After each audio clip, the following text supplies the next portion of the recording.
Hey, what's good, y'all? Hope y'all doing well. Hope you guys are blessed. We're back with another YouTube video, and we're gonna get right into it. Today, we are going to tap into conditioning to support your health and fitness goals.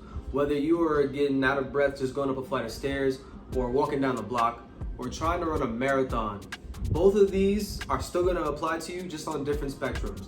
The common way to assess your effort throughout conditioning or running is through heart rate zones. There's 5 heart rate zones. The big buzz phrase for the last few years has been zone 2 cardio, and we're gonna dive into it a bit. What people typically do is they start out guns blazing. I mean, doing the most, push way too hard too soon that they can't recover from.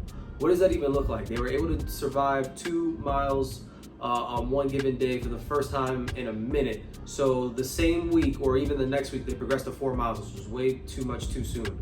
This is a 100% increase in volume, and they're gonna try to sustain the same pace they just did a few days ago. Your heart rate is gonna be way elevated for a longer period of time than it probably should be. So where should you start and focus on developing? Zone 1 and zone 2. I'm gonna say it again. Zone 1 and zone 2. This is about 60 to 75% of your heart rate max or lower. A heart rate monitor or a wearable is great. You don't need it. A casual and conversational pace where you can get out a few words in between breaths is sufficient.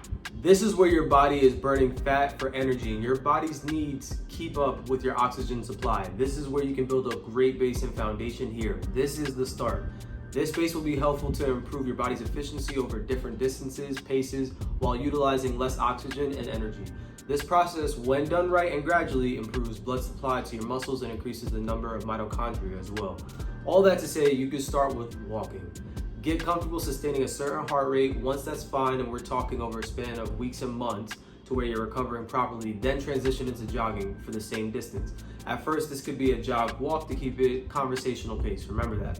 Once you've progressed to a full-on jog, then you gradually increase your distances by about 10 to 15% per week. That's a solid target for your bones, joints, tendons, heart, and lungs. One of the reasons the higher zones are much harder to sustain is because your body is using glucose for energy. This is the quicker fuel tank, if you will. Oxygen supply may not be keeping up with your body's needs, and lactate is building up quickly. So gradually build your base, get pretty good at the mundane and repeated efforts. It is what it is. The more you can sustain for longer, the more efficient, the healthier your heart and lungs. You're lowering your resting heart rate, lowering your blood pressure, lowering your insulin resistance, and bettering your metabolic health. In turn, resistance training and conditioning sessions will be better. The more solid your base, the better you'll be able to handle higher zones and the more demanding bouts of effort that produce lactate quickly. All right, I also wanted to provide some visual examples just so you can see conversational pace. This is just something that's sustainable for me. During this specific day, I was doing a jog walk, but again, something I can, do briskly, can do for a very long duration. Also within aerobic conditioning, you can incorporate weights or whatever modality may have you. Kettlebells is a great one. It's really versatile.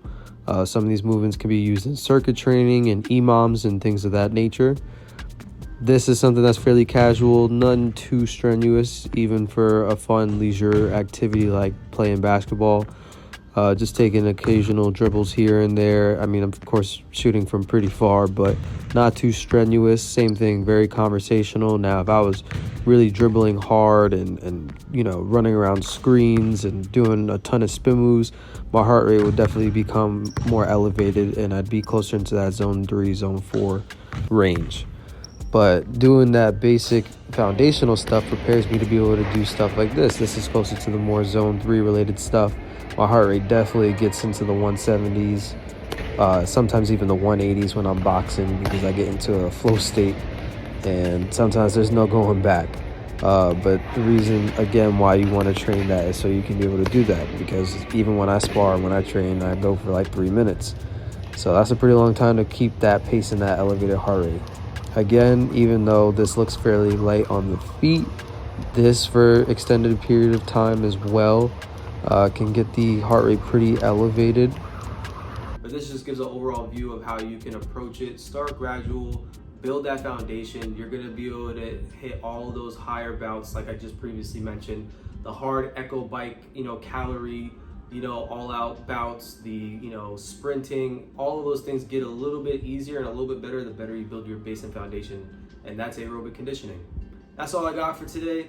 Hope y'all got some knowledge, soak something up from that. Like, comment, subscribe. That's all I got. Have a great night, y'all. Peace.